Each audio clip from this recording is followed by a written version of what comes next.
and welcome to episode 31 of Into the Podcast. I am your host, Sam, and I'm joined with the legend that is Ryan fucking Chittenden. How you doing, mate? Full of energy today, mate. Me Full too. of energy. We're smashing this acting shit, aren't we? It's so good. Unreal. Do you love us now, Claire? Do you love us now?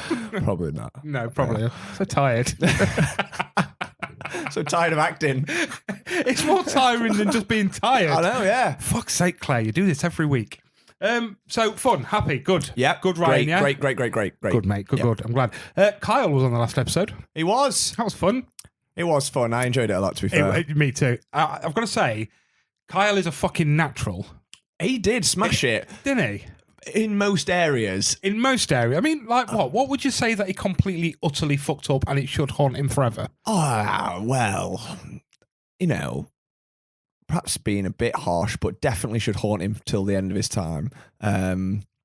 His 60-second recommendation. Yeah. I mean, he did well. He did well when he re-recorded it and read it straight off of Wikipedia. Yeah, but we're not going to put that on because he's been there, he's done it, he's destroyed one of my favourite sci-fi TV shows of all time. I did put it on the end. Oh, you Sorry, jerk. mate.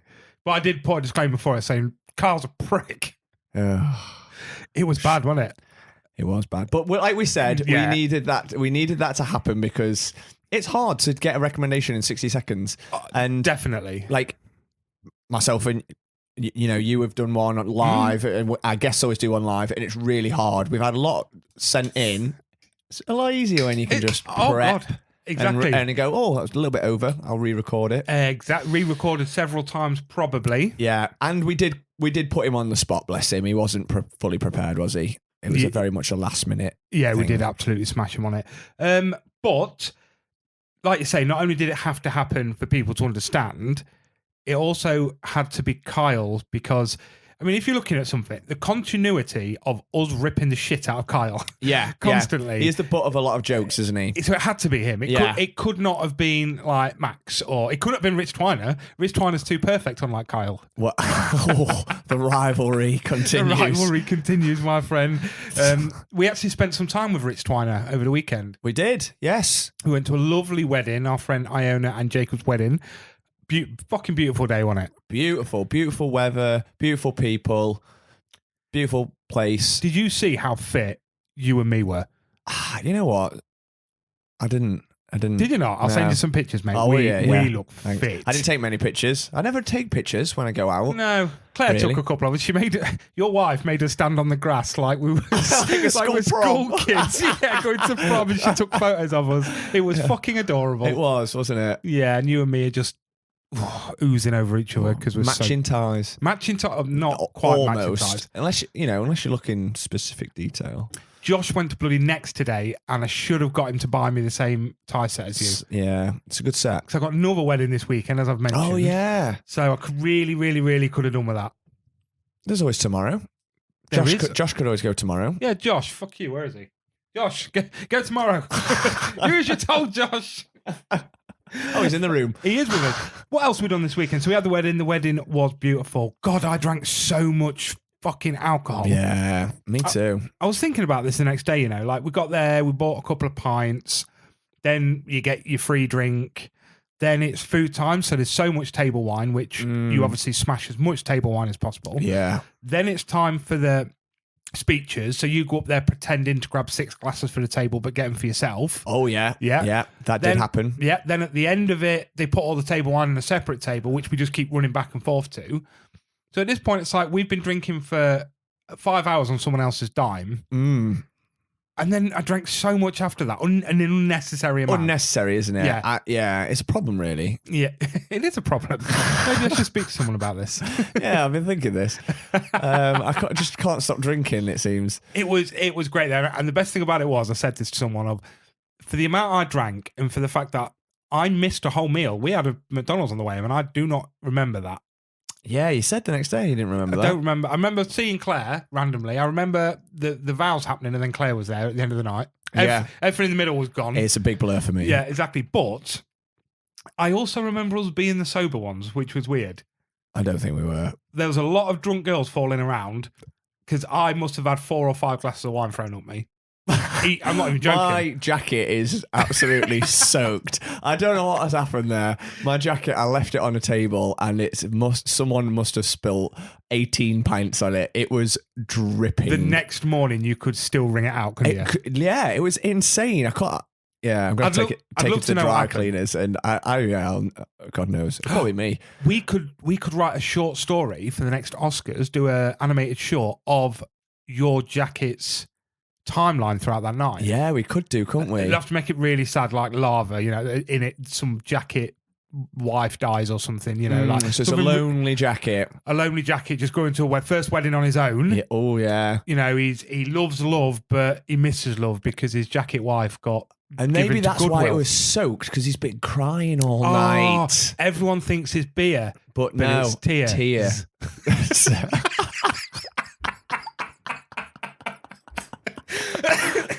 Right. Oh God. Trademark. Just so no one copyright that. Just so, right now. Just so no one says anything. Oh, amazing. Yeah, all right, fuck it. I'm writing this. Yeah. This will be ready for next. We'll get Rich Twiner to read it out. He can do the audiobook. Yeah.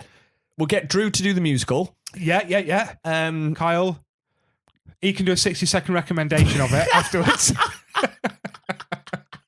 To all of his friends. Yeah.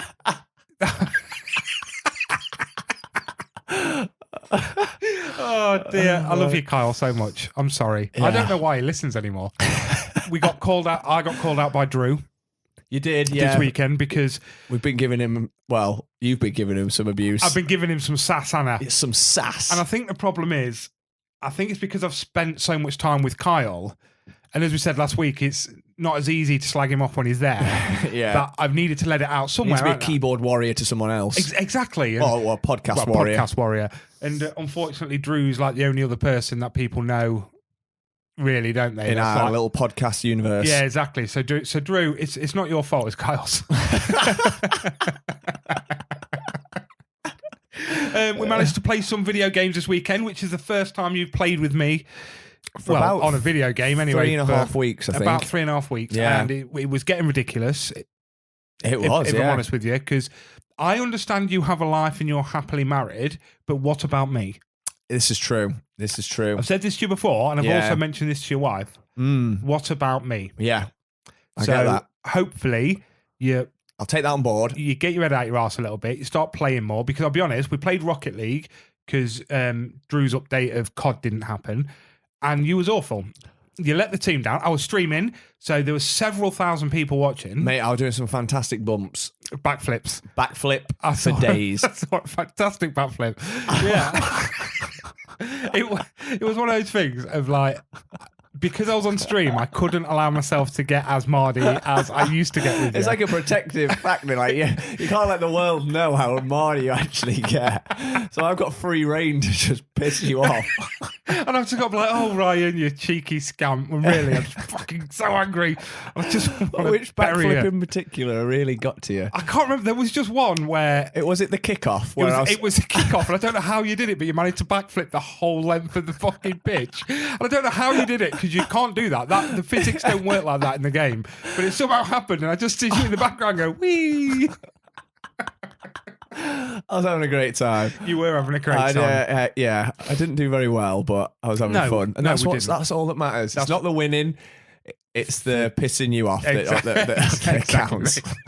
And I had to let Drew have some comeback, didn't I, after I hammered him for a couple of episodes. Yeah. So no more of that. I love Drew very much. And for those of you that are listening that hasn't heard Drew Flanagan music, maybe you should pop over to Spotify right now. Oh, yeah. And just give him a little listen, because he's got a live album out. He has. We've heard the studio album. We bloody have. It's on the way. And it's I can't wait for it. I'm absolutely delightful. I keep pestering him when it's going to get released. Don't tell him, but I actually played it to someone. So one of my friends is a big music buff. I let him have a sneak preview. Really? Yeah. Oh. Pirated. It's like a pirated copy. My God, the leak is out already. Remember, like back in the day when you downloaded shit off LimeWire? Yeah. Yeah, I did that. Wow. I showed it to someone, so I'm fucked now, aren't I? You are. So yeah, Spotify, Drew Flanagan Music. He's on Facebook, he's on YouTube, he's on everything. Go listen to him, because he is delightful and fantastic. And also, I'm going to put it out there, sexy. He is, isn't he? He's got massive arms. He's fucking hench, isn't he? He's hench as out, yeah. It's all that carrying fucking Go on. army shit. I thought there's an actual name for it there. Yeah, no? carrying the army. He is That's the whole army, yeah. up the hills on his back. That's how he's got big arms. Are you okay, mate? Take a sip of your Lil. Go on, take a sip. I think you need to help it. Right, I've done it again, Anna. Yeah, you have. I forgot the Eliminator. This Eliminator, we've been doing it since the dawn of time. Literally the dawn of time. We started I'm the sick of Eliminator. it. I hate Marvel now. We started this Eliminator before we started the podcast, and I don't know how it's still going. It should have only taken like 4 weeks. We can't get rid of it. Honestly, we've got one semi-final and the final two. That's it. Two more episodes. But we've been dragging it out for about 8 weeks. I think we've already done one in the last month, haven't we? And the worst thing about it is we're slagging it off now, but next week we're going to be like so excited. Oh, yeah. That'll be that acting coming back in. The acting's coming out next week. So I'll be honest with you, I can't wait to get to the final and get it out of the way. Yeah, so we never have to do it again. And never have to talk about Marvel, think about Marvel ever again. And the thing is, we've spoke about during the Eliminator so much, like the whole superhero fatigue thing. Yeah. This will give you superhero fatigue. Yeah, like double down you. on my fatigue for Marvel now. Oh. You know what? I am fatigued of Marvel. I've not watched Ant-Man. It's on Disney. I could go watch it right now. Yeah, we could just pause this. I've still not watched put it it either. on Disney. But I've got no motivation to do that. I do still want to go see Guardians though. I'd like to see I've that heard how because- sad it is. And that's a good trilogy. Like, I'm hoping I'm not. You like to think it's a good trilogy in its own right. Oh, of course. Perhaps I'm not. I do really like Ant-Man as a character, but I really didn't like Ant-Man and the Wasp. I was the same. I didn't have a lot of interest in it. No, but then I've not watched any really of the TV shows. I watched the initial wave, like WandaVision and Falcon and the Winter Soldier and Loki. Well, what else has come out since? I've not watched Miss Marvel. No, didn't. But I watched the first 2 episodes. She-Hulk. It wasn't for me. That definitely wasn't for me. Is that it? Is that been it? Hawkeye? Did you watch Hawkeye? I watched Hawkeye. Hawkeye was good. I watched Hawkeye and I did watch Moon Knight. Moon Knight was fucking bad. I don't care what anyone says. Moon Knight was banging. It felt very standalone though, didn't it? It did. You got Oscar Isaac Just being sexy. and that guy, Ethan Hawke. Ethan Hawke. That guy, Ethan Hawke. Yeah. And I really like Ethan Hawke, even though he's just not that great. Do you not think? Ethan Hawke, old Ethan Hawke, was great. Ethan Hawke just does some pretty bad horror films now for Blumhouse. I quite like him. Yeah. Have you watched The Black Phone? Yeah, it wasn't massive on it. No, it wasn't awful. I love my horror. It wasn't the worst I film watched ever, that but recently for the first time a couple of months ago. I enjoyed it. It was a standard Blumhouse horror. Do you know what it lacked? Go on. More Ethan Hawke. Do you Because reckon? he was like the creepy kidnapper guy with the weird mask on, and that mask's cool. I'm a big fan of masks in horror stuff. Oh, me too, yeah. I just wanted to see more of him, but it was very much focused on the kid. Actually, you know what? Yeah, all right, I'll stand by on that one. Ethan Hawke was just like, he was like the side character. His character was very good, yeah. But so I always wanted more of him, maybe more of his backstory, maybe seeing him do some of the other crimes. It was quite a short film. I feel like they could have got more of like the horror-y elements. But I suppose that's kind of the whole point of horror, isn't it? It brings out the sadistic in you. You want to see the fucked up dude, what the shit he's done, and not even so much his backstory. Like, Yeah, not as in backstory, as in like just what he's doing. like his previous, yeah. Is it based on Stephen King? I don't know. I don't actually know. There's a book. No, it's not Stephen King. There's a book, though. Apparently, the book's really good. Is it like a short story? Yes. It's got that sort of feel yeah. because it's like the story itself was quite a small film, like quite a self-contained little story. Yeah, no, it is because I remember when it came out, I looked on Amazon for the whatever it's an omnibus, whatever it is, like Right. all of the short stories, but it was really expensive. Yeah. Because Black Phone had just come out. Obviously, you probably could have bought it for £2 the week before. Yeah, exactly. But then it came out and it was You'll probably be able to £25. get it cheaper now. Yeah, probably because it didn't. I don't think it did amazing, did it? No, I'm surprised it got a major cinema release actually, because that Yeah. sort of film generally doesn't. I suppose Blumhouse and Ethan Hawke would they put that on the box pull office. a lot of people. But I've seen people have done 3D printed versions of his mask that you can buy on Etsy. Oh, that's cool. Very cool. Yeah, because it's quite like devil-y / Yeah, and demon-y. it interchanged. So he had the mouth and the eye piece could be swapped out. So he had different eyes or different mouth expressions, which was cool. That was pretty freaky.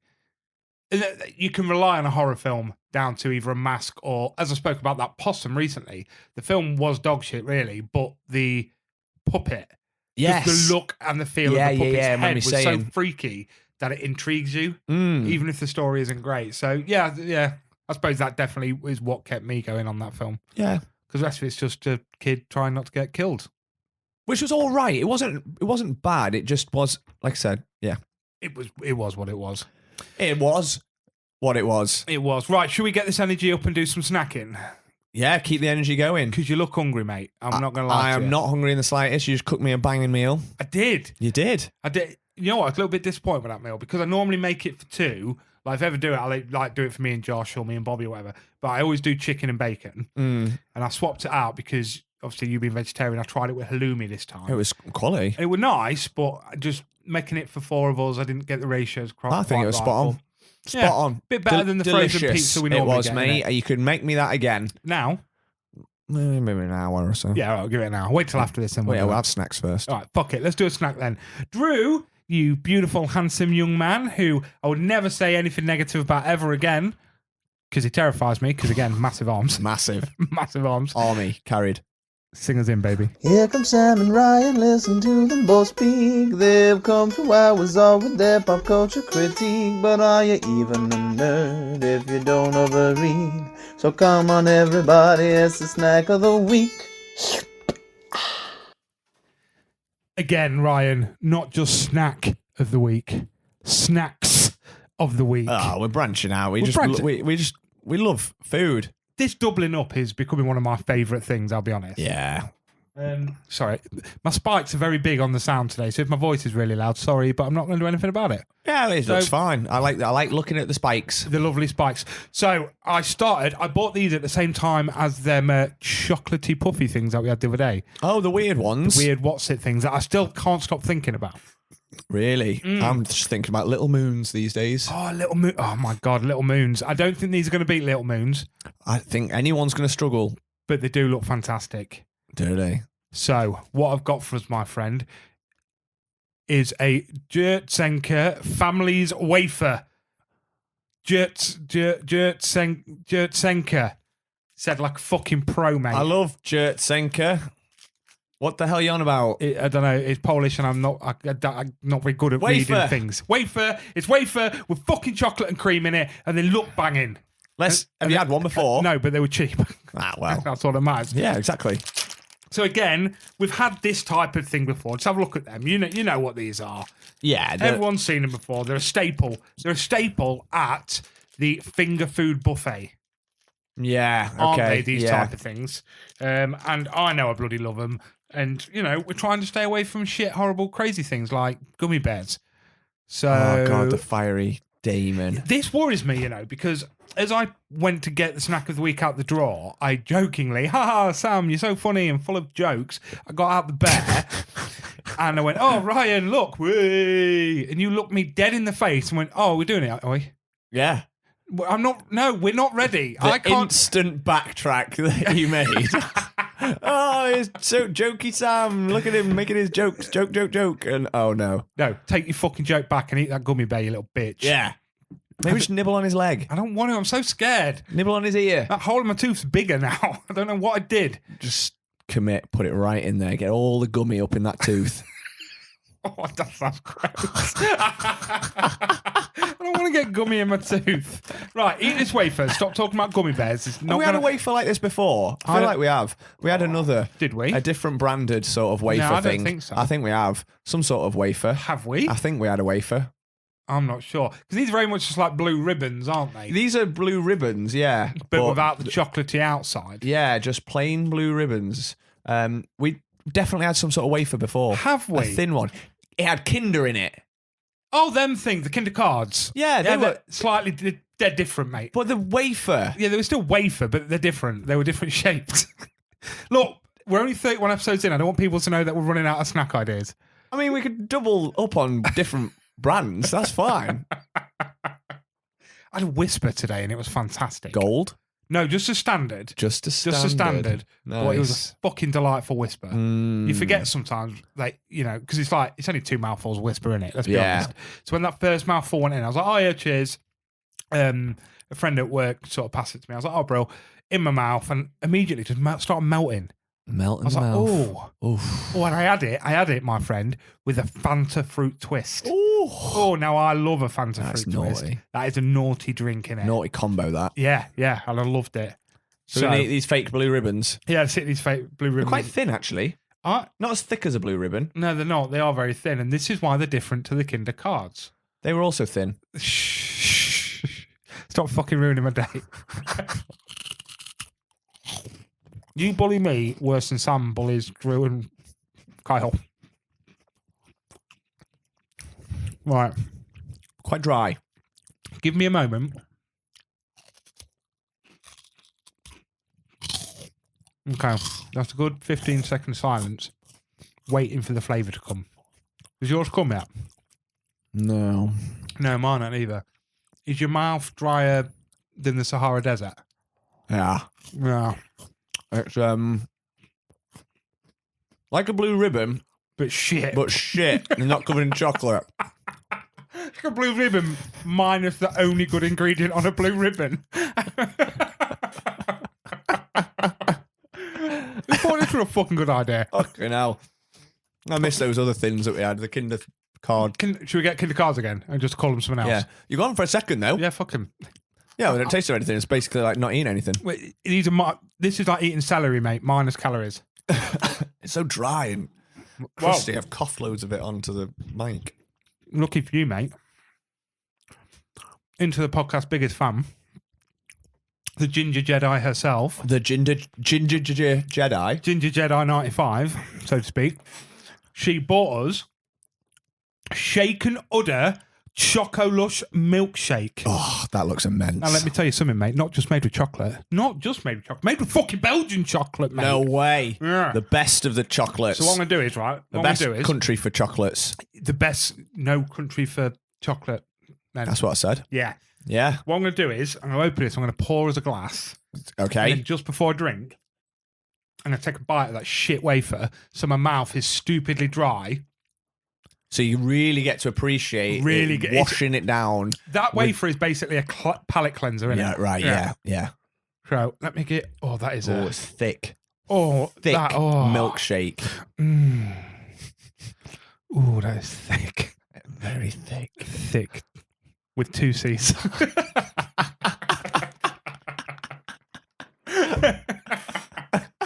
Right.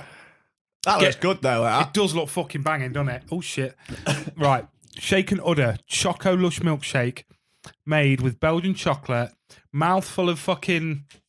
Liebenstiebel. Oh, no, that was another week. That was a different episode. Come back. I crack my mouthful of this shit wafer. Go on then. I'm just going to do it dry. No, straight. Right. I'm cleansed the palate. My mouth tastes of fuck all now. Yeah. How dry is your mouth? So dry. Mm. Now time for the shaken udder, my friend. Yeah, cheers.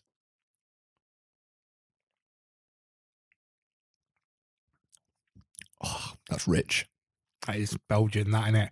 That is Belgian. That is fucking Belgian I chocolate. drank right some there. at Belgian. It's definitely that.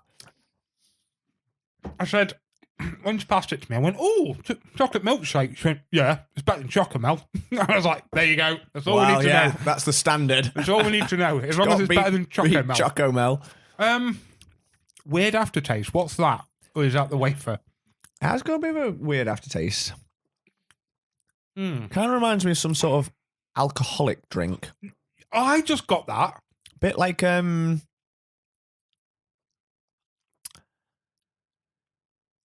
coffee liqueur, maybe. Yeah. Or like I a can smell like a hint of like amaretto, vodka or something in the Or background. Di Serrano. I don't know. Like a chocolate Bailey's type. Yeah, I Deal. don't know what it is. Has it got alcohol in it? I don't know. Charlotte, does this have alcohol in it? Because I can never tell with you. No, it's just, I'll tell you what it is though, mate.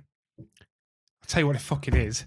Gluten-free and vegetarian. It fucking is. It fucking is, mate. That's what that taste is. The lack of gluten. The lack of gluten. But bloody nice. Very nice. Strange aftertaste. Weird aftertaste.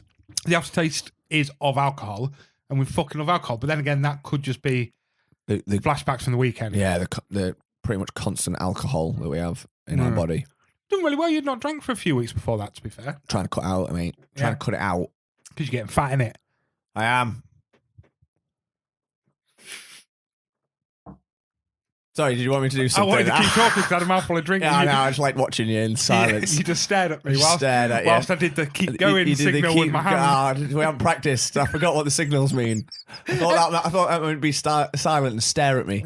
I have done that signal to you so many times over the last 31 episodes, and every time you stare at me and go, "What?" Right, on air now.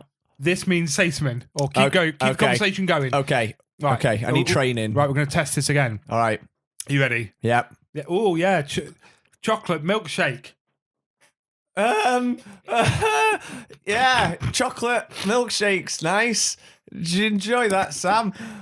Yeah, it was lovely. Yeah, good. Did you? Yeah, was that good? Was that good? Did I do it right? You're a fucking natural at this.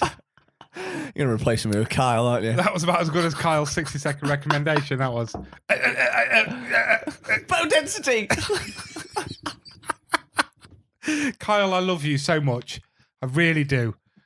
I've got nothing bad to say about you at all. I'm going to stop this constant bullying towards you because I'm not that guy. We're not that guy. No.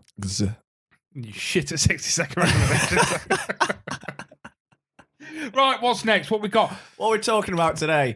Bring it down, Ryan. Oh, we're getting serious now, aren't we? I know what we're going into. We are getting serious now. Okay. I just did a burp. I apologise. So, Okay. get it out. We've just had fun. We've just drank the chocolate. We've eaten the sand. Now it's time to talk about something very sad that's happened. A death. People are going to think we're joking now. We're not joking. No, we're not. The death of a fantastic actor, Ray Stevenson, sadly passed away yesterday for us. You told us live on Rocket League stream. I did, yeah. That Ray Stevenson had just passed away, and it was very sad. So by the time everyone will have heard this by the time it comes out, because it's Tuesday now, so he died a week ago. For you guys listening, but some celebrity deaths hit you a little bit different. This is exactly.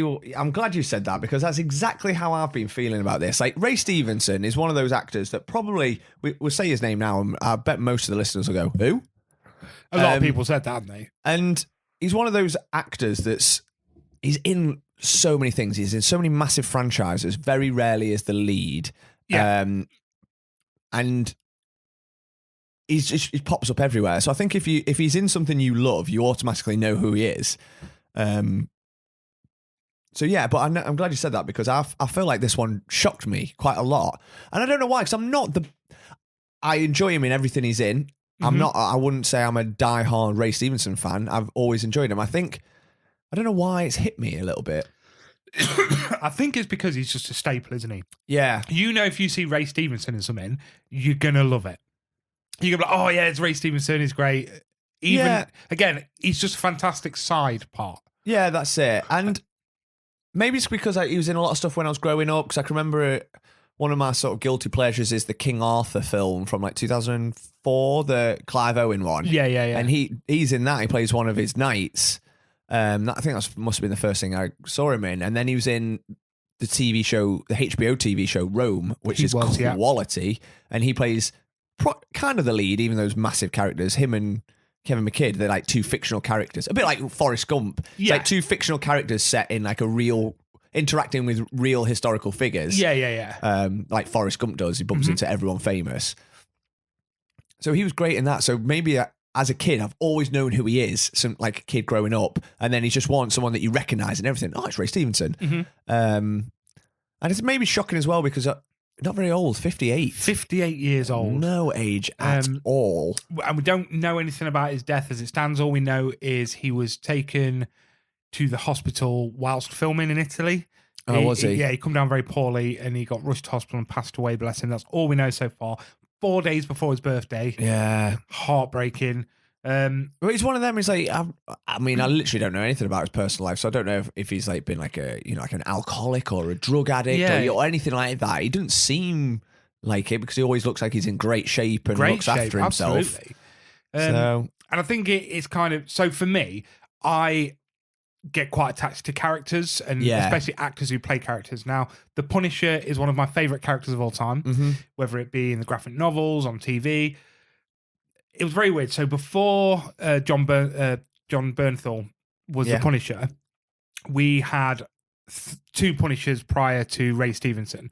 We had Dolph Lundgren and Thomas Jane.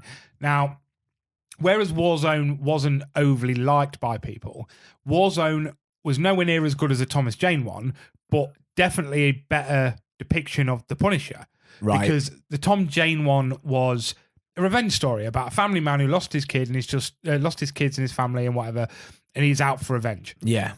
Whereas Warzone is that sort of neon noir type film. Right, yeah. And he's just fucking nuts. He is the Punisher. He's snapping his own nose back into place. He's blowing people up with rocket launchers. Like, he is a fucking savage. Yeah. And that's what the Punisher was. That's what the Punisher was. From everything I've read, from everything I've enjoyed of him, that's what I wanted to see. And whereas Thomas Jane was great, and I love that film, it was just a revenge story. Yeah, so it's very much easy to side with him. Definitely. So Warzone has a very special place in my heart, even though it's not the best film, solely for that. Yeah. And because I've got such a connection to the Punisher, and I've got a connection to that film, everything I saw Ray Stevenson in after that, it was, there's my boy. Yeah. All of a sudden. And there's my boy of a sort of underdog film that people don't overly like, that I really enjoy. Yeah. So all of a sudden, he's not an underdog actor, but to me, he is. He played an underdog. He played one of my favourite characters in an underdog film, that he's the underdog actor now to me. And that's why I love Ray Stevenson. I think that's why it hit me a little bit harder when you said it. I was like, oh, fuck. I had that with that character connection with his character in Rome, Titus Pullo, who's like, it's mad because he's like the fictional character and he just plays like a Roman legionary, like a Roman soldier. Yeah. And obviously he's interacting with like Julius Caesar and, Mark Antony and like Cleopatra and all these insanely huge historical figures that everyone's heard of. Yet he seemed bigger than all of them because he was such like, I think that was his presence. He had such like a larger than life presence. Absolutely, yeah. And then, have you ever seen the film that he was in called Outpost?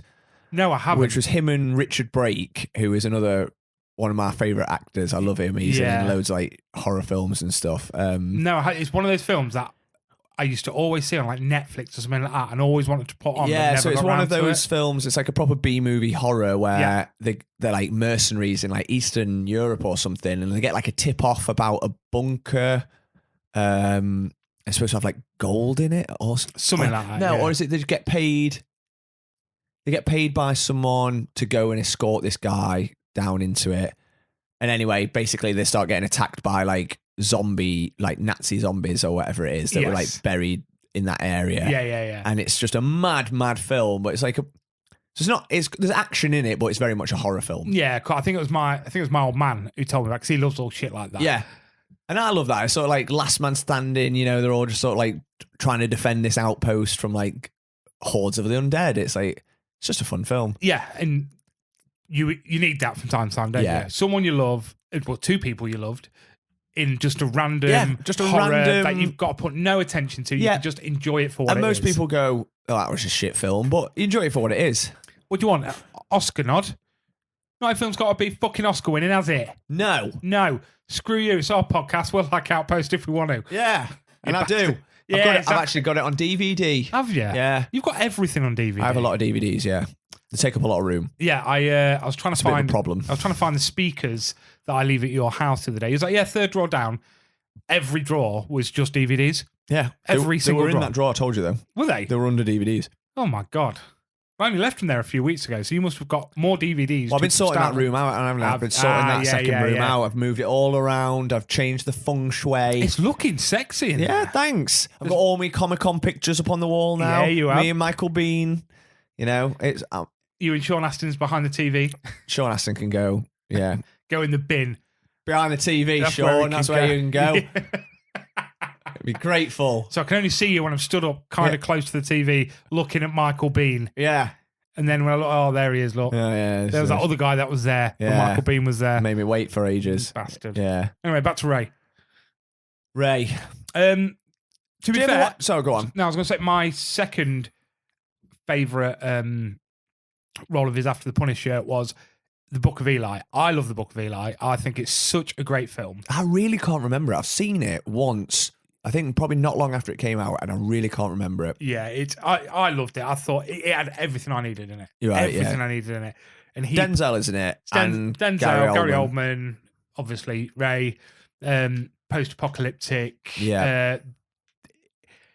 They're kind of that after this secret book that's gonna, is it like save humanity or whatever? And they're all chasing around for it. Tom Waits in it as well. Yeah, I fucking love Tom Waits, and there's just some really cool scenes like trading. Like he trades an iPod, old school iPod, for some KFC hand wipes so he can have a shower. I literally just have a wash. Oh yeah, I remember that. I do remember really that. Cool scenes like that. But Ray Stevenson plays like the right hand man in it, who's just badass. Yeah, I loved him in that film. I'm going to rewatch that. I'd like to rewatch it because I really, really can't remember. We'll rewatch it. We'll have a chat about it because I loved it, and I love the post-apocalyptic sort of scene in a film anyway. Yeah. Love Tom Waits. Love his music. He's just a crazy old man, isn't he? He is. Tom Waits. That's what I love about him. He's nuts. He is. He's in a few films, isn't he? Yeah. He pops up every now and then. He pops up quite a lot nowadays. Yeah, he seems to have. I think he's still doing a bit of music, but he seems to be more down the film route. Have you ever seen the interview with him where they say it's where Heath Ledger got his inspiration for the Joker? No, I'll show you after this. So if you guys listen to this and you're interested, just type it in on YouTube or on Google. There is an interview with Tom Waits on some British interview show, and he's just fucking mad, man. Is he? He's mad. He's smoking these fags, and he's like just putting them out and putting them in his top pocket. And it's just the way he talks. It's so much like Heath Ledger's Joker. Wow, I'm definitely going to have to watch that. Yeah, it's speculated that's where he got it from. That's cool. There's another interview of him. That's a cool little reference. That there's another interview with Tom Waits as well, a bit like when he's a bit of an older bloke, where they're discussing his new album. But he says, I don't want to talk about my album because he just bought an antique rat trap that he took in with him. No one asked him to. Yeah. And he just talks about this antique rat trap until the interview's over. That's cool. The bloke's nuts, man. I love him. I love him to pieces. He must be getting on now. Oh, God, yeah. He must be. I'd say late 70s, early 80s. Yeah. Got to be. Long fucking career, that man. Good for him. Yeah, fair play. But yeah, massive rest in peace to Ray Stevenson. Yeah, I think most people would know him from Marvel these days because he is Thor. He's in the Thor films. He plays one of Thor's friends. I can't even remember his character's name. It's like Velok or is it something with V. Yeah, he's basically the one that looks like a Viking, big beard, ginger, long hair. Gets killed by Hela, as they all do in Ragnarok. Spoiler. But he's in all three of them, isn't he? Yeah, he's in all three. Yeah, all his friends are. They're just quite minor roles. Yeah. At least he can say he took part in one of the best Marvel fight scenes, and it's controversial.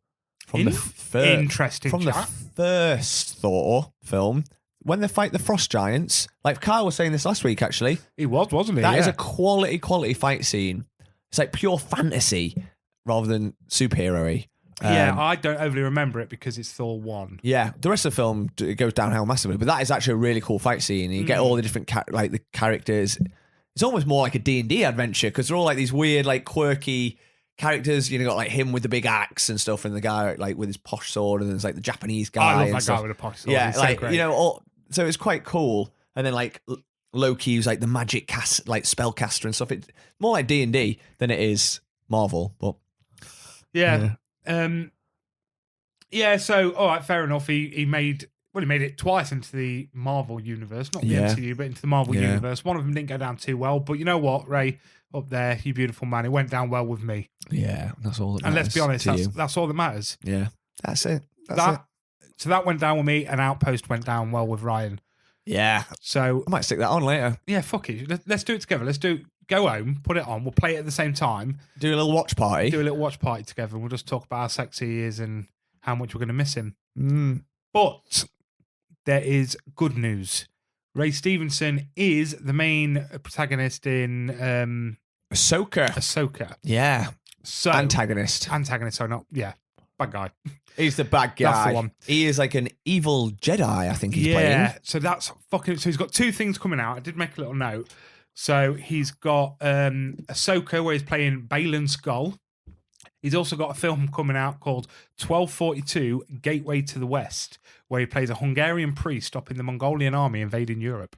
Wow. Mate, you should see the poster for this thing. I bet it looks nuts. It's straight to DVD. It's Is it? straight to the £5 bin, yeah. Yeah. It looks so bad. But He was in RR and RRR. He was in RRR. He played like some eccentric British general, didn't he? Something like that, yeah. He looked so cool in it. I was looking at the pictures today. Yeah, well, Oscar-winning film. Oscar winning. Was it best like original song Yeah, or something? it was the music. But we'll not say that. Oscar winning RRR. Yeah, that's all that matters. We watched that live. Yeah, exactly. And if you want to hear us watch that live, go back and listen to the Oscars episode. And but we do need to remember, Suicide Squad is also Oscar winning because of its music. Let's move on. So just a few things that Ray Stevenson has been in then. So obviously we mentioned the Thor films, RRR, Book of Eli, Punisher Warzone. He's in Divergent. He's in The Other Guys. Yes. Which is such a fucking banger film. It And is. King Arthur. Loads of TV stuff. Yeah, he's in Black Sails. He plays Blackbeard. He was in Black Sails, yeah, which is something I need to go back and watch again. I 'cause really gave up enjoyed on it. It's one of them where when you're watching it, some of the episodes are a bit naff. So it's not like an absolute classic show, if you know what I mean. It's not an Amazon original, isn't it? Yeah. Yeah.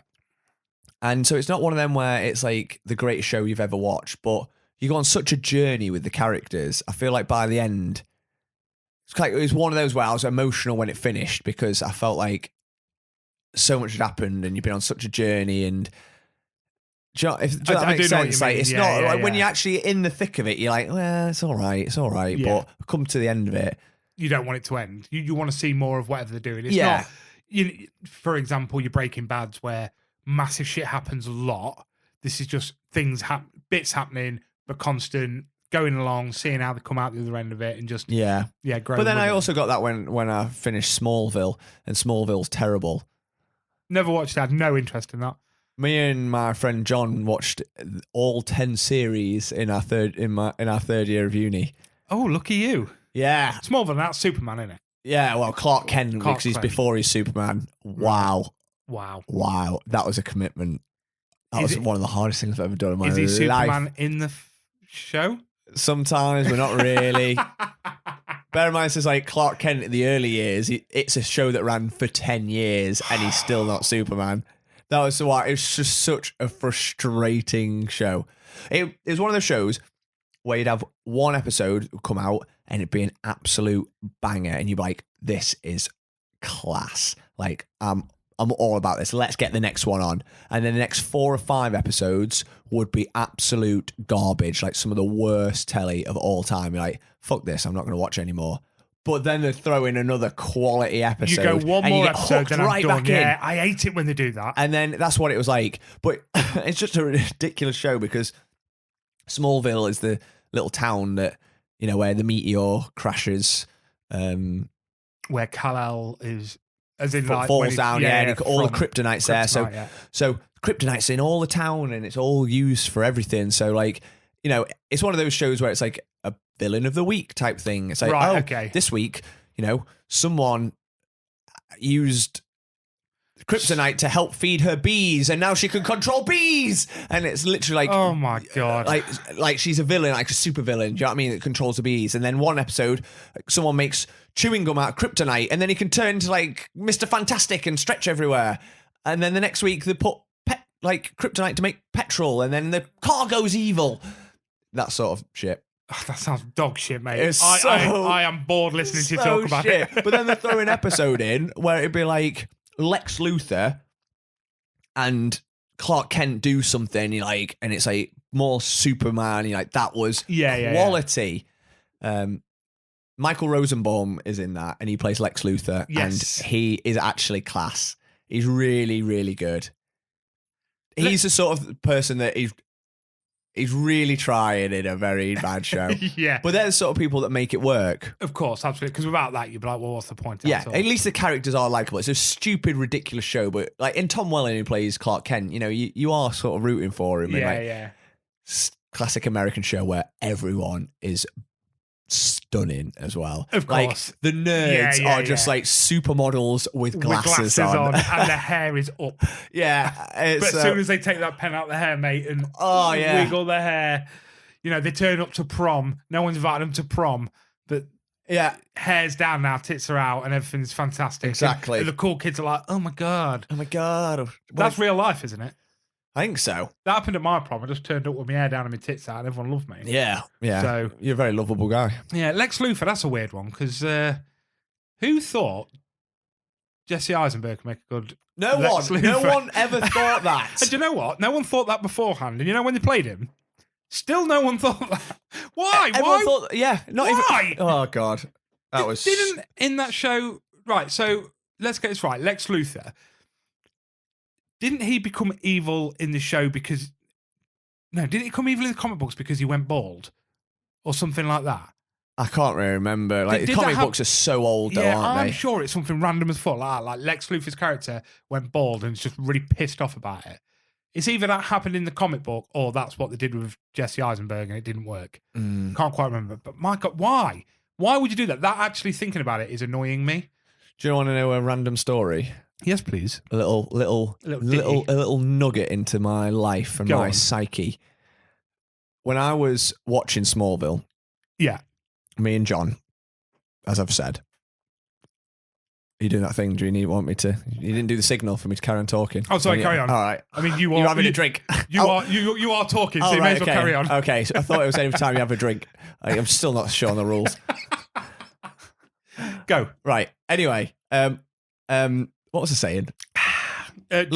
John. Me and John were watching Smallville, third year of uni. Mm-hmm. I was losing my hair. I was only 20. Hair was falling out badly. And Which is weird because it's luscious now. well, here's on my chin. And and my back. But that's a very emotionally distressing time for a man when he's losing his hair. You've got thick hair, so you're all right, but you've not gone through that. But Not yet. it's a lot of... It's traumatic. I bet it is because you had lovely hair before as well. Yeah, I had thick, long hair. And John was losing his hair at the same time as well. But for me personally, seeing Michael Rosenbaum, who was not bald in real life, but he shaved his head every episode, like literally had to do it. I read it, like he had to shave it twice a day just so it was like no stubble, nothing. To the skin, yeah. Yeah. But he's a good looking guy. Oh, he is, yeah. And he's yeah. like slim and he was bald. And he was actually the first person that actually gave me a bit of confidence, thought I could go bald, and I shaved my head. And now look at you. And now I've never looked back. You never look back and you're bloody gorgeous. Thanks, mate. But that's a true story, that. And what about John? Did John feel the same way? Did you have I this think so, conversation yeah. with John? I think, yeah, we did used to talk about it. Yeah, because John is also a handsome boy. John looks like you, just further up in the queue. yeah. Right at the front of the queue. Yeah, so it worked well. So because of Michael Rosenbaum, you two are both really gorgeous men. He was supposed to be at Comic-Con. Wales? Yeah, Was but he? he cancelled last minute. You could have told that story. And I would have told him that story. I've started listening to his podcast as well. He's got a podcast, Inside of You, and he has guests on every week, and they're incredible guests. Like Kyle, Drew, Max, Claire? Not as good as that. Okay, so not top tier then. Not top tier, but like mid tier. Yeah. So like this week, I think it was Frank Grillo was on. Very mid tier, yeah. God, he's so sexy. But he's sexy. But like mid tier ones are somewhat like the best ones because you listen to it and because they're not A-listers, they're not like being all like PR or whatever. They're just they're talking about their real lives. Yeah, of course. Michael Biehn was on. That's what. So I flicked through when I saw Frank Grillo was on it because it popped on my Instagram. Flicked through. Michael Biehn was on it like 2 months ago. Madness. And he's talking about his life. He had like alcohol issues, like had a stroke and everything, like horrendous stuff. But like really but as well as awesome stories about his life. Oh yeah, for sure. You know, like Robert Patrick's on there, like loads of like cool ones.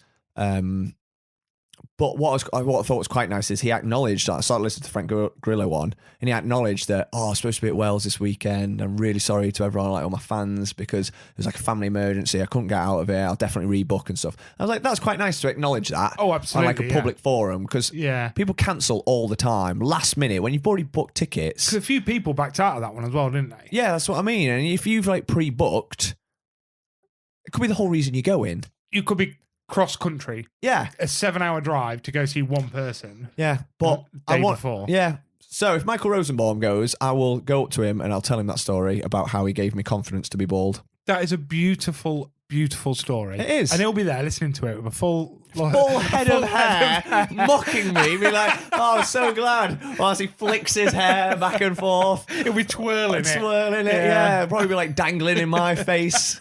Like, fuck's sake. I've got one of your hairs in my mouth there. Michael. How do we get onto this? I don't know. R.I.P. Ray. Bye, Ray. That's where we was. We love you, boy. Yeah. Yeah. So let's bring it back up then, shall we? Because that was sad. Other people died this week, but we're not going to talk about them. No, that was probably not. No, that's not okay. I tell you what we did get this week. A fucking 60-second recommendation done properly. Did we? Yeah, we did. Actually, that's a lie, Kyle. I've done it again. I'm sorry. I reverted back to old me. Your 60-second recommendation was hard because the guy who did it for us this week, he's gone a bit different. Really? Different again. People keep going different, don't they? Nice. You know, we had Rich Twiner give us things not to watch. Yeah, he did, yeah. We did, and I've not watched it. Exactly. So we did exactly as he said. It's worked. We had Drew bring a book. We had Claire bring music. We had Kyle. Brought bone density and blood pooling. Yep. So we've gone different again. So should we get Drew back in? Let's get Drew the back in. Handsome, beautiful man that is Drew, who I love very dearly. Drew, sing us in, bitch. I mean, baby. 60-second recommendations into the pod shortest presentation. Music, film, even cereal. 60 seconds recommending. Listen close, it's not never ending. Time is short. Time is so short, Ryan. It really is, isn't it? It's so short. It's like scarily short. It is. Why we're whispering? I don't know. Drew did it. I really liked it. He's got a lovely voice. And I just had to get involved. So, a 60-second recommendation by a returning customer by the name of Matt Heaton. Hello boys, 2 in 1. First, Hot Ones on YouTube. Basically it's a guy who interviews really big celebrities whilst eating increasingly hot wings or cauliflower wings if they're vegans or vegetarians. It's incredible, like you get to see these celebrities in such a vulnerable state, but at the same time this guy who I had no idea who he was until watching his Hot Ones is such an incredible interviewer of these stars. He knows exactly what to do. I won't go into much more detail than that because it sells itself when you watch it. The other thing is I watch that and think, I can do that. I could eat that hot sauce. I can't.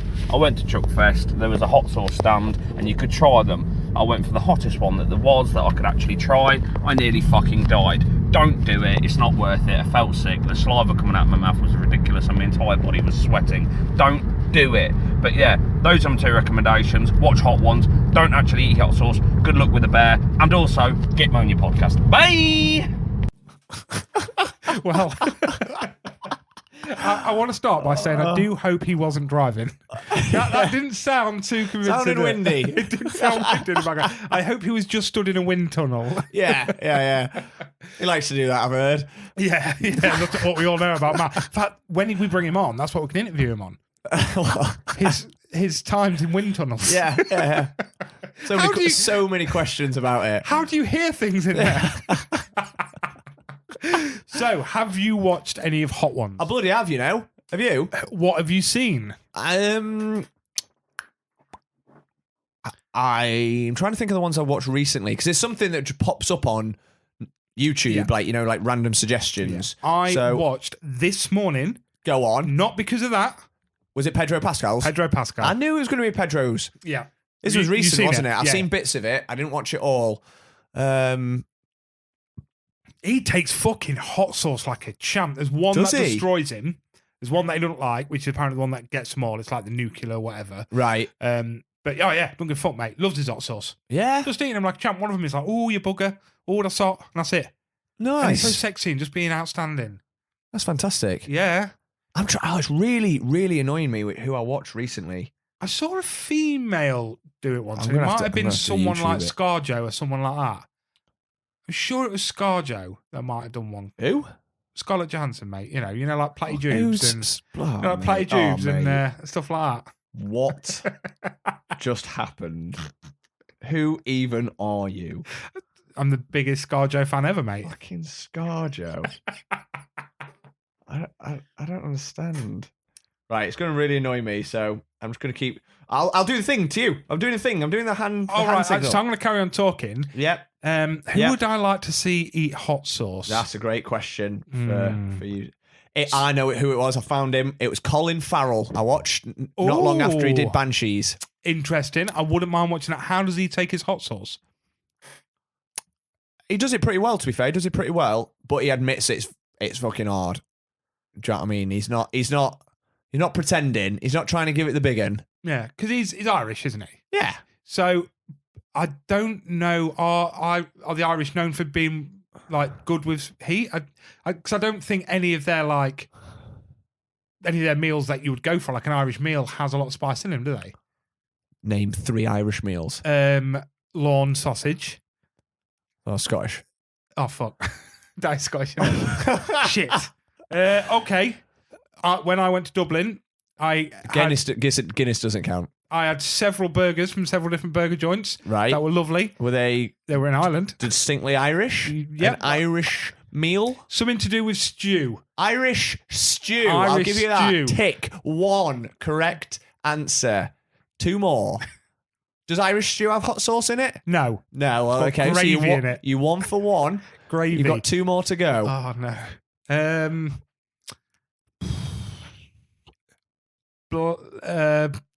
I don't know any others. Do you know any others? This is not about me. Listen, Ginger Jedi, you're a chef. Give us some Irish meals. There you go. I said burger, didn't I? You could just say Irish in front of anything and it becomes Irish. So we've can't got argue the with that Irish logic. burger, and I'm also going to go with the Irish cornflakes. Right? None of which Irish burger has cheese on it, not spicy. Irish cornflakes, milk, not spicy. Boom. Have a Right, load so of that. yeah, so well, there you go. You've proven it, scientifically proven it that the Irish don't like sauce. So despite this, Colin Farrell does pretty well. What just happened? I don't know what's going on. Let's just talk about ScarJo again.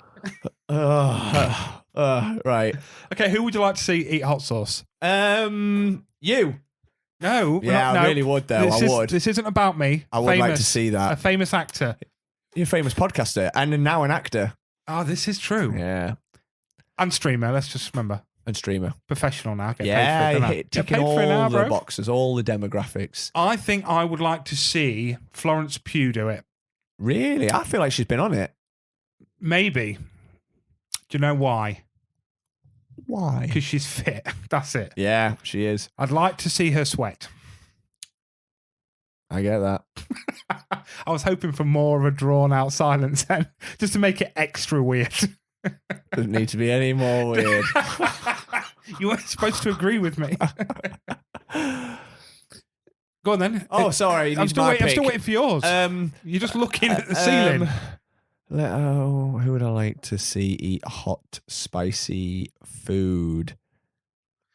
Well, someone like Jason Statham, someone who acts like they're hard as nails, but just to see if Yeah, they're maybe just see if they're a bit of a. just giving it a fanny big with one. it, Yeah, yeah. maybe.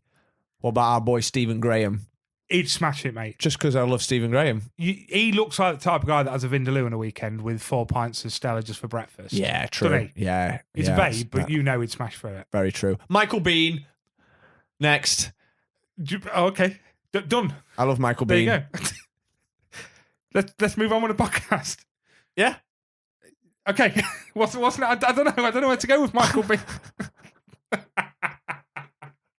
Michael Bean's always going to come up now. Right, so what we need is Florence Pugh and Michael Bean eating hot sauce together, What a combo that would be. and it would be the greatest day of our lives. Yeah. It is entertaining though. Because obviously, Yes. you know, There's lots of like gimmicky interviews now on YouTube. absolutely. Like all the different sites do them. So I've seen like quite a few where it's like, I don't know, it's like the Google one where it's like your most Googled answers. So it's like the autocorrect ones. So it'll be like, does Nicolas Cage, and then it's whatever it autofills. So they peel it off. It's like, does Nicolas Cage like Batteries. films? And he'd be like, well, yeah, obviously. And like, does Nicolas Cage have a dog? Like, yeah, I've got 3 dogs. Do you know that one? Yeah. I've seen quite a lot. Or the one where they have to interview with puppies. That's another one they do a lot, where they have lots of little puppies from a rescue centre come. I mean, I'd love to do that one. That would be amazing. They always get very distracted for some reason. Yeah, that is weird. Not great for finding out information. Kind of like listening to this podcast since you've met Michael Bean, isn't it? Just distracted constantly. All you do is look off into the sunset these days. You never you don't have curtains. You're never looking straight. You're just looking off into the sunset I'm always thinking. and thinking about Michael Bean. Yeah. Yeah. Well, I'm trying to think of some others because I really like the one where they basically just give a load of celebrities the worst insult tweets that's been written about them. Oh, yeah, that's them a good ones one. are always brilliant. Yeah, Because some of them I really dislike. And although I'm not a keyboard warrior and wouldn't go to Twitter to slag someone off, I do it on here. Sometimes I'm like, they make a point. You can't be angry because they make a point. You're a dickhead. Yeah, okay. So, in fact, I need to tell you a story. Go on. I'm listening. This morning, and again, this goes back to, believe it or not, I stream now. So I put in my little community this morning, a good morning to everyone, to all the people. Good morning, everyone. Hope you have a good day. I can't think of anything worse than going into work this morning. And one of them replied, how about meeting Julie Benz? Wow. I was like, they're listening. That was the best comeback I've ever heard. Unbelievable. I was Fantastic. like, yeah, just set me up for the day, that did. You know, when you just get a nice little that's callback quality. joke, I was like, nice Quality, one, mate. well played, well done. Big kudos to that. Big kudos, big and kudos. I like, I think it's important. It's a like public service we're doing by getting the word out that Julie Benz was horrible to Kyle. And do you know what? It's working. Yeah. Because this person doesn't even know us. We've never met this person, and he now knows not to meet Julie Benz. Yeah, absolutely. So, yeah, and you know what? Karma, that, innit? Karma, Julie Benz, for being nasty to our friend Kyle. Only we can be nasty to our friend Kyle. Yeah. He's our friend. Julie Benz, you bitch. I hope she listens to this. Can you imagine? Could you? Just we get tweeted one day. Would you get her on? Would you get on the show? Oh, good. That is a good question. If she messaged and went, right, I want to fucking... Set the record straight. I want a word with you two. Yeah. I'll come down to your house. Yeah. Yeah, I won't cook her a meal like I cooked you, you know? Well, would you not? Just store-bought frozen pizza. I'd probably do like the fish burgers that we had the other day. They weren't really fish burgers.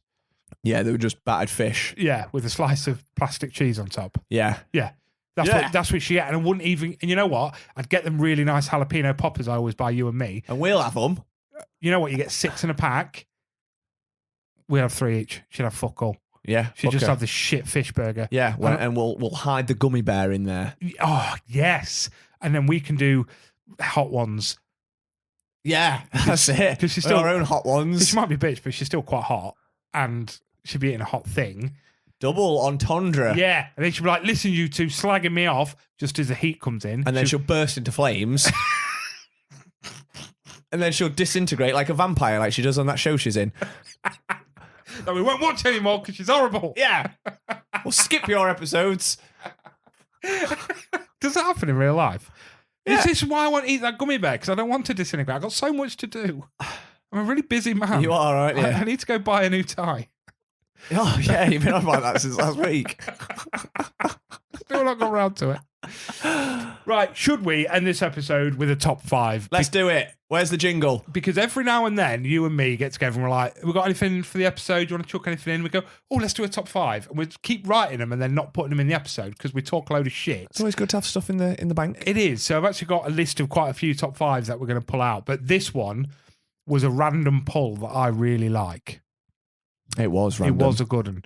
So this week, we have gone for top 5 robots. We have, yeah. We have, yeah. Yeah. I remember that discussion. I think the caveat we went with was you can't have, like, Kit. Although he's a robot, he's a car, and he would have fit in the vehicles. So we're going cyborg, android. Yeah.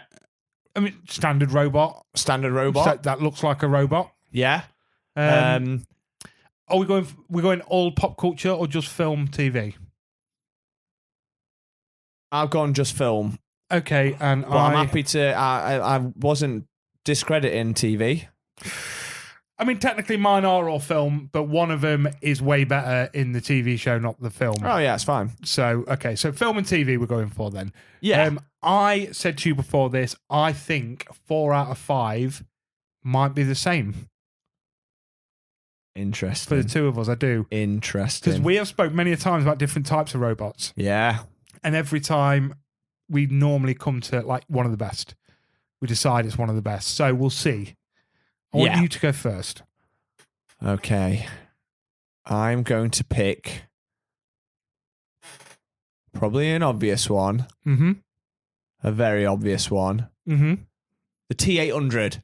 The T800. Yeah. Interesting. The T800. I went for the T1000. I've also got the T1000. Oh, fuck's sake, did you put them both in? Yeah. Oh, okay, For that's different reasons. fine. Okay, well, talk me through them both then. Because I feel like they complement each other. They do complement each other perfectly, yeah. So the T800, obviously the first Terminator, Arnold Schwarzenegger, for everyone else, is terrifying. Terminator 1, God, yeah. he is huge. Obviously, Arnie is, especially back then, in like, this was like, what is like second film? I think third film maybe done like after Conan. So he's still not far off those bodybuilding days. Oh, yeah, He yeah. is massive. He is larger than life. He's unbelievable. So just to look at him, he's imposing. He's terrifying. So then when you put in that, make him that sort of robot with those what's the word I'm looking for? Like his body language, do you know what I mean? The way he moves, the way he's like, he's just cold. He's very emotionless, isn't he? Yeah, And he's just course. literally scanning around, and you're just thinking, if he was after me, you'd never stop it. You can't run far enough. No, exactly. He's unstoppable. And that's just in his human form, let alone as the film goes on and they start chipping away at him and like exposing bits. It gets even more terrifying. Oh, it Like fucking when was his terrifying growing eyes up. like hanging out and like I know it looks a bit dated now, some of those bits, but like with the makeup where he's like all his skin's coming When away you and first it's saw the it, skeleton underneath. Yeah. And the fact that it's relentless. He's a machine with a single purpose, and it's to kill you. That is fucking terrifying. Oh, yeah. And it's not like you could shoot him in the head and it'd be done with. Yeah, it was just unstoppable. Yeah. Like, how would you ever stop this? And what I like about Terminator 1 is, it's going to sound bizarre because obviously it's not realistic at all, but it feels believable in the sense that, you know, they're just on the run. They're just like, Sarah's just a normal person. Okay, Kyle Reese is a soldier from the future, but he's plonked in the real world. You know, he manages to grab a shotgun that he steals from a police car. Yeah. But it's not like he's running around with like if me and you were suddenly getting chased by a Terminator, what are we going to do? We're going to smash it around the head with this guitar or like a table. Like, what are we going to do? We're not just going to pick up like a rocket launcher from like the supermarket. Yeah, exactly. Yeah. So it's like, how would you ever stop him? And then even, when he like blows up and then gets turned into the actual, just the skeleton underneath and he's crawling after him. It's just cinematic history. Couldn't and then agree obviously more, genius from James Cameron for T2 to flip it and have him be the good guy and have him be the protector. So suddenly, not only is he one of the most iconic bad guys of all time, he's one of the most iconic good guys of all time. You see, growing up, I only knew him as... So I never watched Terminator 1.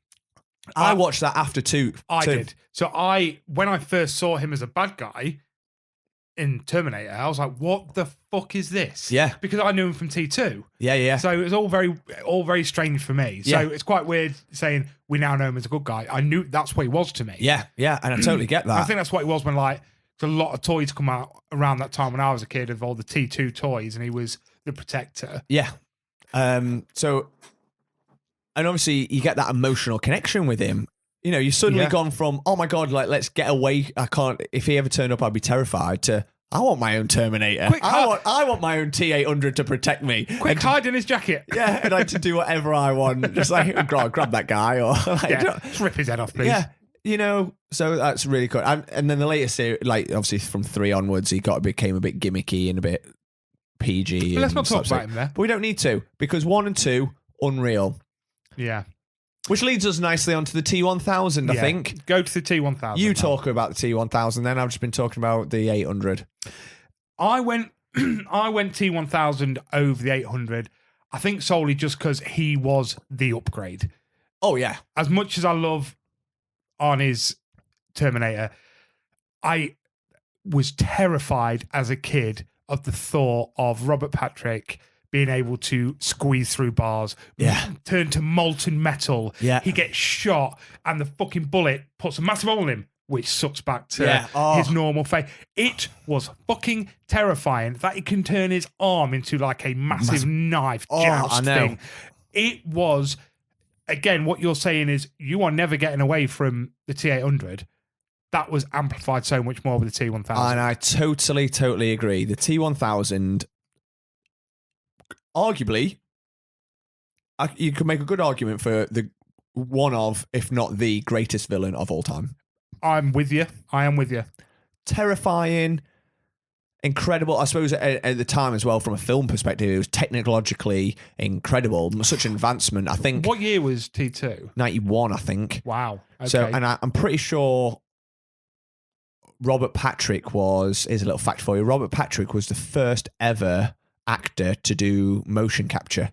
Really? Yeah, for like CGI. Interesting. For those shots where he's still, he's all in his molten silver form. That's insane. That's so cool. But yeah, and I think what's great is the fact that to look at him, put him up against Arnie, you should think, it's no contest. Because no contest at all. He's half the size of him. Very average looking male. Yeah. Yeah. Yeah. But it doesn't matter. He makes Arnie look like... I think it's his facial expressions more than anything. So I was just about to say that. You've gone from this terrifying, emotionless T800, whereas the T1000 was quite fucking sinister. He was. All of a sudden, he could smile. He had the smirk. He had a little bit of a twinkle in his eye. It's something where it's just like, he's got character. Even though he's a robot, he is a sadistic robot. He will take pleasure in killing you. Which even as a kid, sort of watching it, excuse me, even as a kid watching it, I was well aware of that. Yeah. Because Arnie's not. Arnie is sort of emotionless and he's there to do his job and whatever. Whereas I knew he shouldn't be enjoying what he's doing. Yeah. And he is. And I didn't like that. And I think, I totally agree. And the deaths that we see him do are just cold and savage. Yep. Like the night, that scene where he's on the phone, John's on the phone to his foster mum, and the guy, the foster dad's like shouting at the dog, and we just see her look, and off screen she just stretches her arm out, ka-dunk, and then it cuts at the end, and it just pans across to the blade through his mouth as he's drinking the milk, and that was haunting. It's a haunting image. Yeah. And there's another one later on where the security guard at the mental hospital that Sarah's at, and he just extends his finger on that one to the little point, and it goes straight through his eye, and he's just there like, it's horrendous. And when you think that's a really scary thought, all of a sudden we ain't using big weaponry. Yeah, he gets his little pointer out. Yeah, and just little boop, like you boop someone on the nose, and you get a fucking spike in your eyeball, and you're dead. Ugh. And he's looking like you, because I always thought like, in horror films, it's like, it's ridiculous. You wouldn't act like that. But like the security guard turns around and there's a lifelike copy of him there. Yes. You would just be like, what the fuck's going on? Before you can react, bang. Dead. Finger through the face. And you know what? I think if anyone was going to do that to me, it'd be me. Yeah. Do you know what I mean? Yeah, my own worst enemy. Yeah. Yeah, exactly. A fucking carbon copy of me, but with metal in it. Yeah. Bastard. He sounds like a twat, doesn't he? Scary, though. He is scary. Yeah, no, great choice. Surprised you went for 2. I'm actually not surprised you went for 2 at all, but I thought knowing how you've done top fives in the past, I like to have a variety sometimes. I thought you would have had an internal battle with that one, but you know what? You're 100% right. I love them both for different reasons, and they're both iconic in their own way. And like you said, you've got one that's incredible. How'd you beat that? You get the upgrade. Yeah, you upgrade it. Not in looks, in pure power. Power. Terrifying. Right, I will go for my next. So that's 2 for you. Yep. I'll do my second then. I don't think you'll agree on this one. This was one that I thought you disagree on. I went with Optimus Prime. Okay. And I think the problem with Transformers is everyone immediately goes to the Michael Bay films. Mm. And you know what? In the Michael Bay films, I actually remember Transformers 1 coming out and actually really enjoying it. Yeah, because we were still quite young at the time. Young enough to enjoy that type of action film. But I'm talking the Transformers we grew up with. Yeah. Because I know you didn't watch the no, cartoons and stuff, did I you? was never into Transformers at all. No, so I loved the cartoon. Loved that first cartoon film where, rest in peace. Oh, God, it's heartbreaking. He is the leader we need. Right, okay, yeah. You know what I mean? Like, he is here to protect from fucking, I can't remember what they're called now, the Megatron's army. Gorgonites. Gorgon. Is it? No. Gorgonites. I'm like, is it? No. You know why? For a minute, I was like, I've heard that word recently. That's because we've spoke about that film so much recently. On this fucking show. I can't remember what the fucking called now. It's really going to annoy me. Cybertron. Yeah, that's where they're from, innit? Oh, fucking, that's going to really annoy me. Anyway, he is the leader that we all fucking need. He's the boy. He's the guy that they all go to. Any problems, who's going to fix it? Yeah. Because you've got plenty of robots there. You've got plenty of badass robots there as well. Yeah. That potentially could all do the same as Optimus Prime. Mm-hmm. But it doesn't matter. Yes, he's hard as fuck. But his morals are right. His leadership is on point. Yep. Do you know what I mean? And sometimes you need that. You don't want the leader to just be better because he's harder. Yeah. You need him to be a leader. That's it.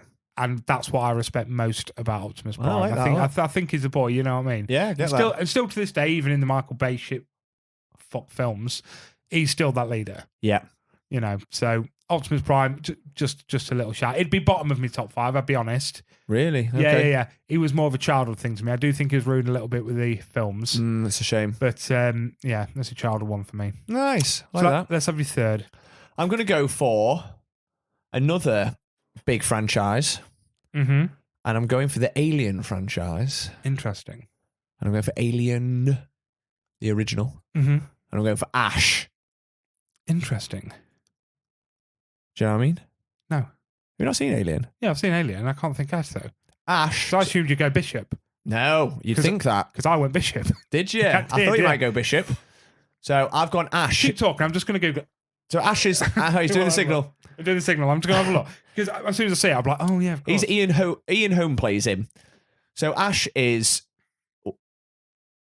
actually of course. actually an android, sorry, yeah. but you don't know that. And I think that's the beauty of him. He's sent in to be like the spy within the ship. You know, he's actually there for the company and he's got his own agenda. And you don't know this. You just think because he looks human. And he is terrifying because Ian Holm plays him so well. He starts off as this quite like awkward, almost scientist, and you're a bit like he's not very likable. He's not very warm. He's a bit calculated, but you'd never guess that he was an android. And then it's not until later on when shit hits the fan on the ship that he has his own agenda. Like, we've got to protect this alien. We've got to get back. We've got to quarantine it. Whereas the rest of the crew are like, fuck that. We need to kill it. Let's get out of here. Get rid of it. And then he turns on the crew. And when that scene where he tries to kill Ripley, tries to like kill her by like shoving a newspaper down her throat, and everyone's trying to stop him, but he's super strong.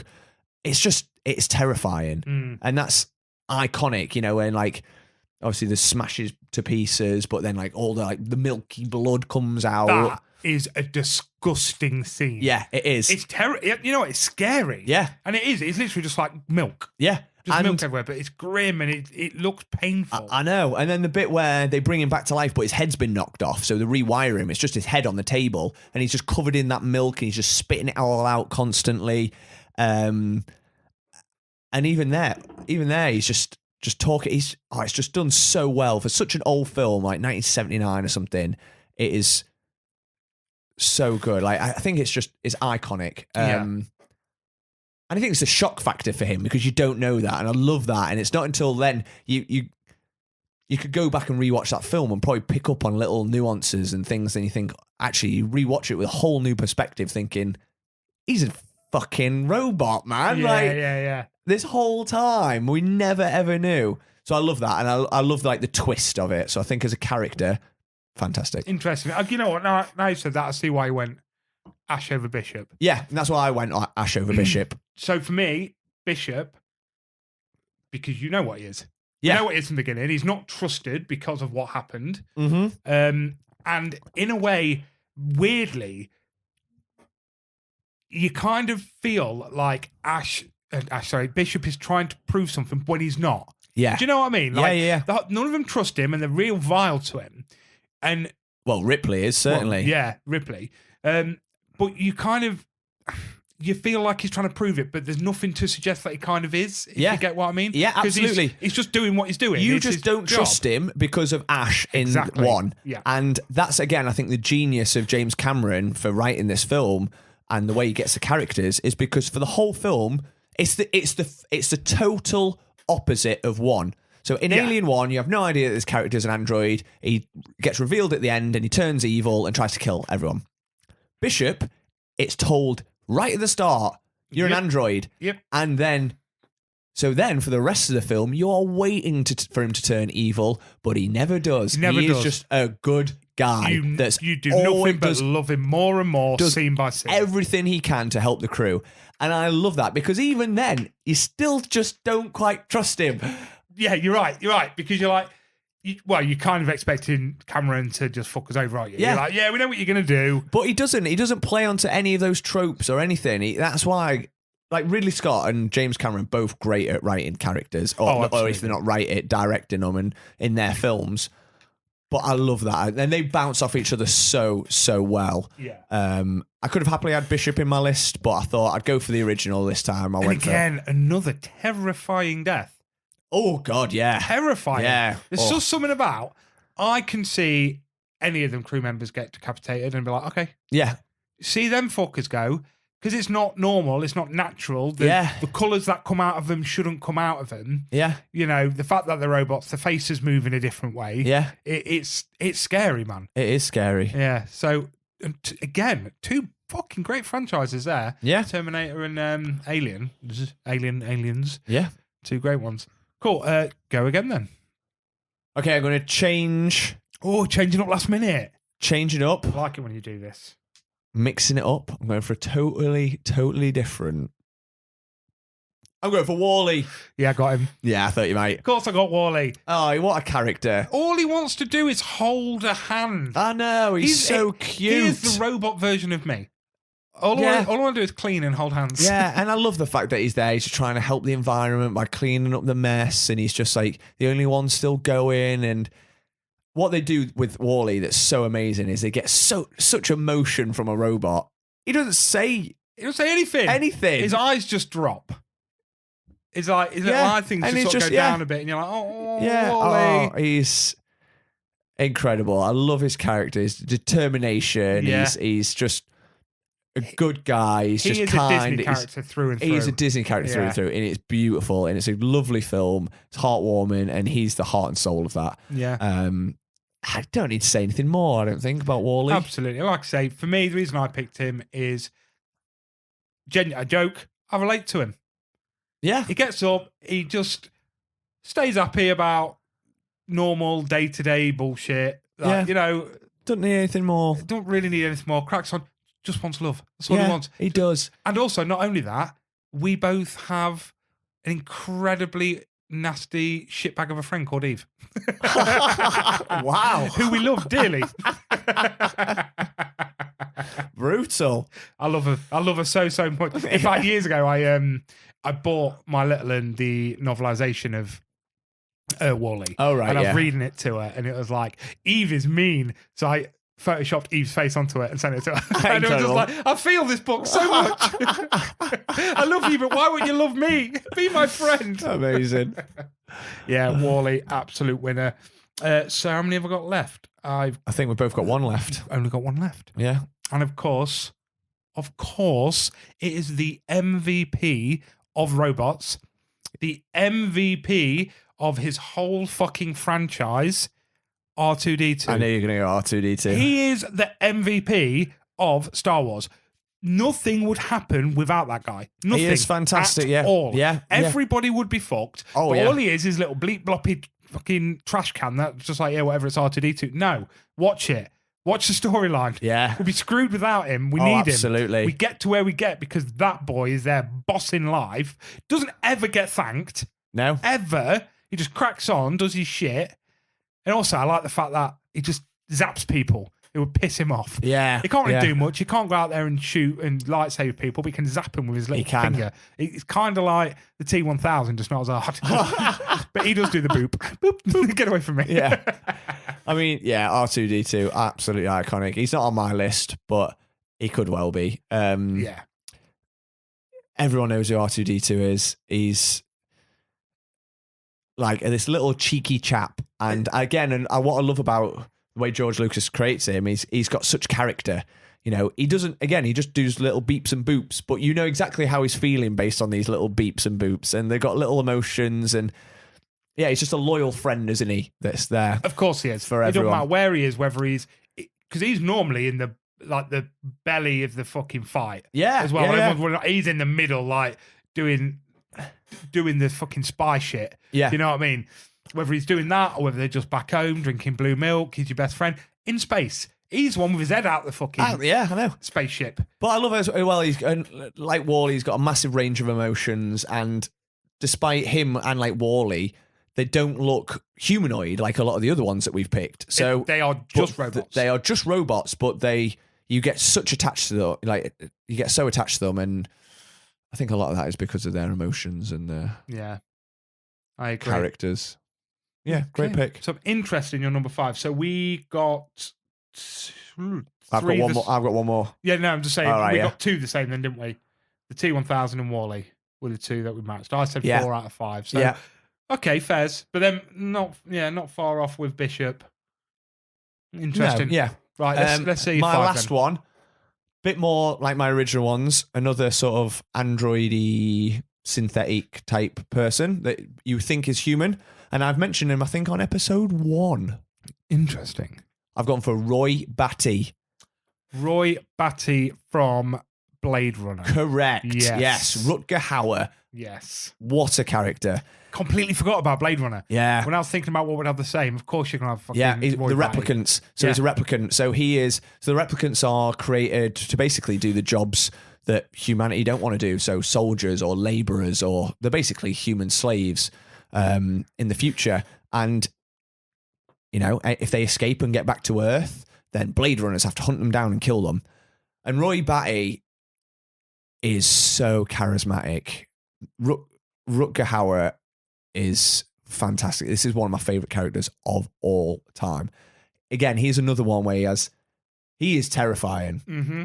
He is absolutely, he's on a single purpose because they have a built-in fail-safe where they've only got like a 5-year lifespan.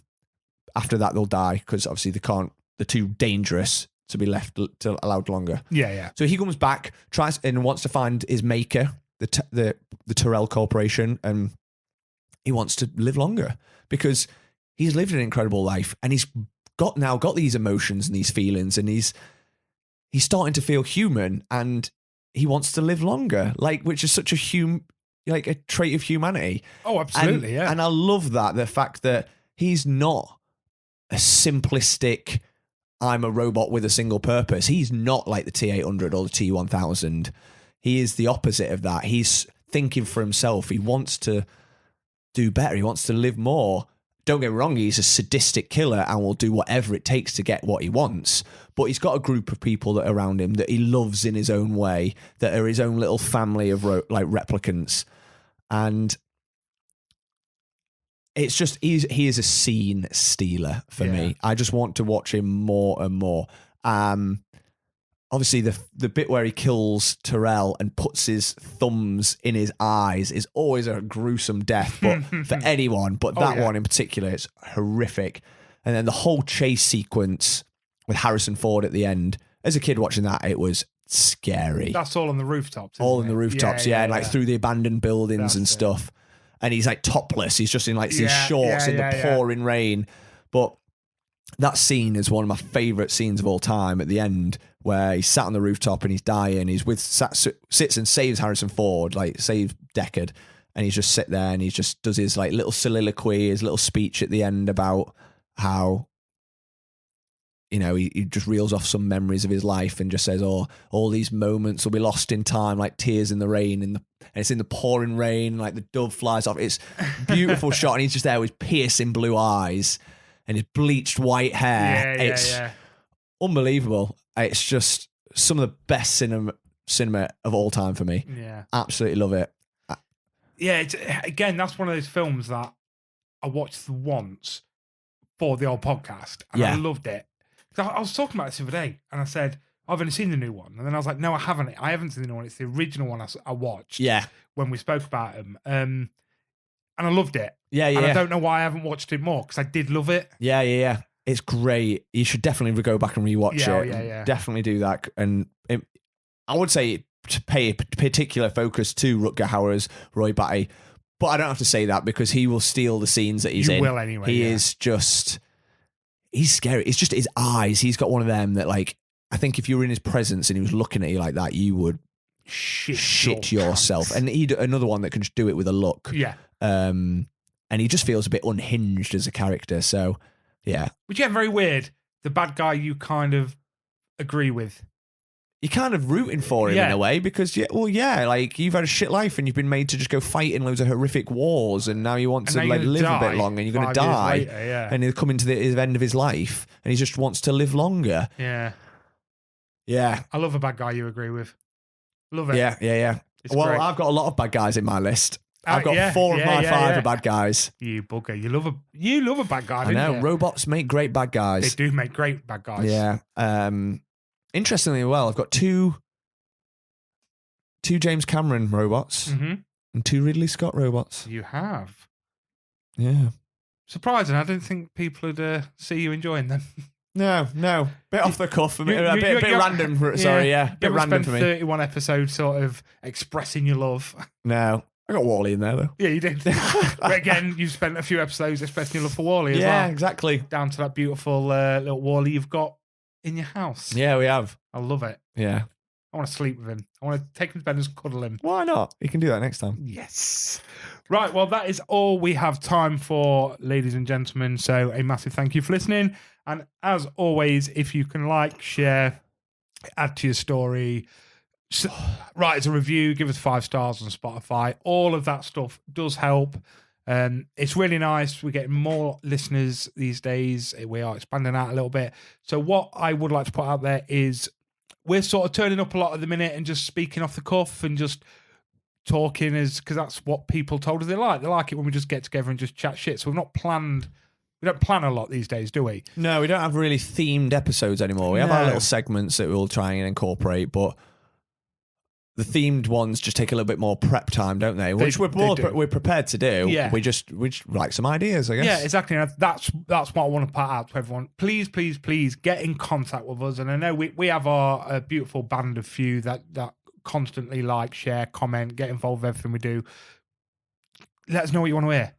Yeah. Give us some ideas of what you guys want to hear. We've got an idea for a Jared Leto episode coming up. And, you know, obviously we can go down that road of, I mean, we will do a Harrison Ford episode at some point, as we was just talking about Blade Runner there. There's lots and lots of things we can do, but we want to hear what you guys want to do. And as much as I love turning up, you know, on a week, and we've not really got much planned because we just chat shit and that's when we have the most fun. We want to do what you guys want to hear. So to get in contact, let us know what you want us to do and we'll do it for you. Absolutely. Yeah. So Ryan, sign us out with some words of love. Words of love. Love is a tricky mistress. Peace.